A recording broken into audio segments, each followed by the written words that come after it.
Chapter 13, The Role of Viruses in Cancer, Culturing Viruses in the Laboratory, Are Viruses Alive? Other Parasitic Particles, Viriyoids, and Prions.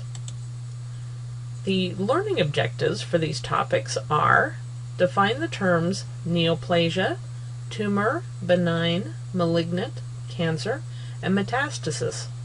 Explain in simple terms how a cell may become cancerous, with special reference to the role of viruses. Describe some ethical and practical difficulties to overcome in culturing viruses. Describe 3 types of media used for culturing viruses. Explain the use of a plaque assay in culturing viruses in bacteria. List 3 problems with growing viruses in animals. Compare and contrast diploid cell culture and continuous cell culture. Discuss aspects of viral replication that are lifelike and non-lifelike. Define and describe viriyoids. Compare and contrast viriyoids and viruses. Define and describe prions and viruses. Compare and contrast prions and viruses. And list 4 diseases caused by prions. Under the heading of Role of Viruses in Cancer, let's discuss some terms that are used in describing cancer. First off, neoplasia is cells that are dividing uncontrollably. In multicellular organisms, the replication, division of cells is tightly controlled. Some cells don't divide at all, some cells divide infrequently, and some cells, like the cells in your skin, divide frequently. And all of this is under tight control. When this control is lost, then we call this a neoplasia. A mass of neoplastic cells is called a tumor. Now, the tumor is called benign if it stays in one place. If it spreads, then we call it malignant, and the process of spreading is called metastasis. A malignant tumor or metastatic tumor is in the category of cancers. Cancers, we have found, are caused by proto-oncogenes that are turned on when they shouldn't be. Actually, originally, they were described as oncogenes, genes that are involved in cell division that were also found in cancer. But then we found the same genes or similar genes in cells that weren't cancerous, so we called them proto-oncogenes. It's just that proto-oncogenes still have some measure of control, and oncogenes do not. 20 to 25% of cancers have some viral involvement. Cervical cancer is linked to papillomavirus, Kaposi's sarcoma and Burkitt's lymphoma are linked to herpes virus, and the list goes on. Let's go over how viruses can change proto-oncogenes into oncogenes, causing cancer. We have a tendency to use the term hit when talking about cancer because usually it takes more than one event or change in the DNA to cause cancer, and we call these changes hits. Let's take a look at DNA in its normal, non-cancerous state. We have a proto-oncogene that is involved in cell division, but we have a repressor for it. The gene for the repressor is transcribed. We get translation of a repressor that keeps the proto-oncogene turned off unless it's supposed to be turned on. Now, the first hit would be insertion of a promoter by a virus. Several viruses carry promoters that say, "Hey, come and transcribe me, I'm wonderful."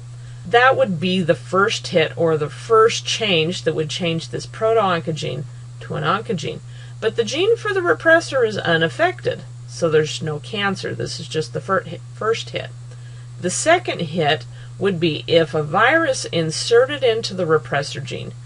Now, this causes a frame shift mutation in the repressor gene, so there's no repressor protein produced. We've got a promoter for the oncogene, no repressor to keep it turned off. The oncogene is transcribed, the protein is translated, and it causes uncontrolled cell division, with the result being cancer.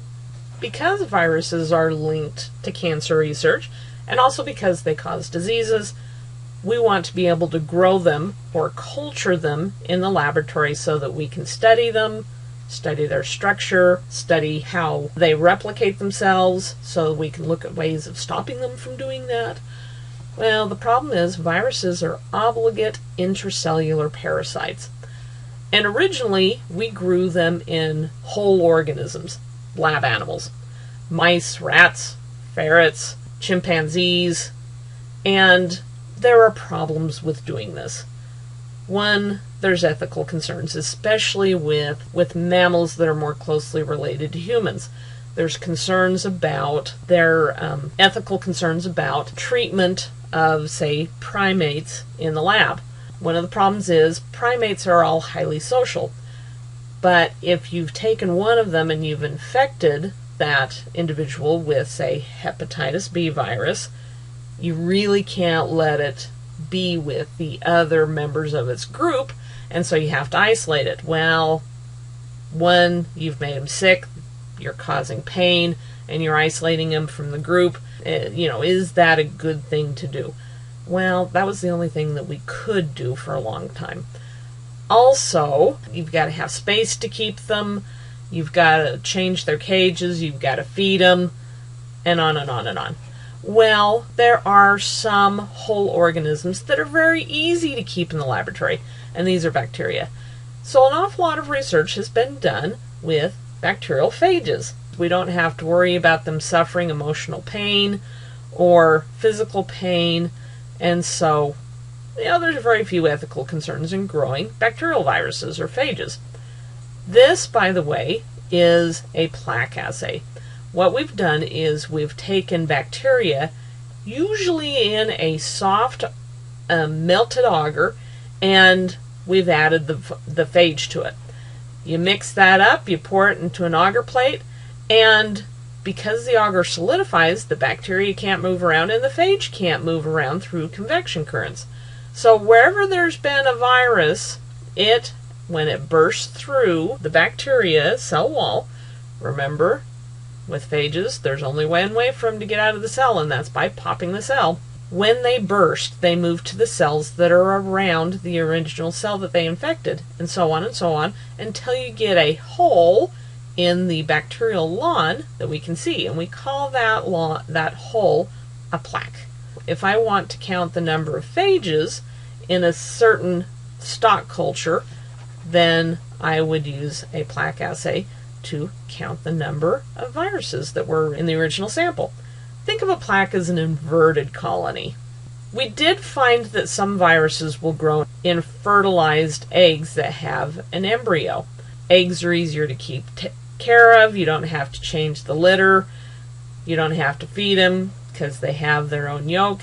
You just have to keep them warm, proper amount of moisture, proper amount of CO2 and oxygen, and several viruses will grow in whole eggs, including influenza virus.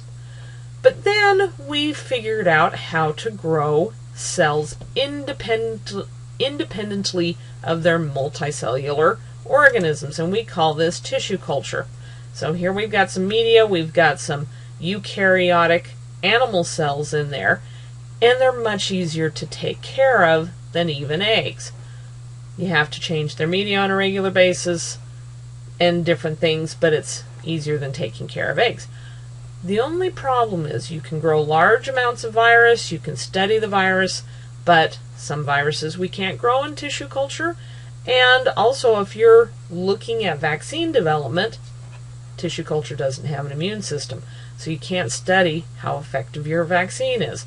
So unfortunately, with viral research, especially if you're working with animal viruses, you're probably going to be working with the actual living organism at some time during your research. Before we leave this topic of tissue or cell culture, let's talk about the two different kinds. Diploid cell lines are those that have been recently removed from an actual organism, usually from an embryo. But they are not what we call continuous. They survive between 10 to 100 cell divisions. Then, in effect, they say, hey, I'm not in a body anymore, and they die. Now, we do have continuous cell lines that have been isolated and cultured from cancer. Remember that cancerous tumors have lost their ability to control cell division. So they can go on and on and on and on, and we don't have to worry about them dying off. But they do have some differences, obviously, from diploid cell lines, so we end up using both.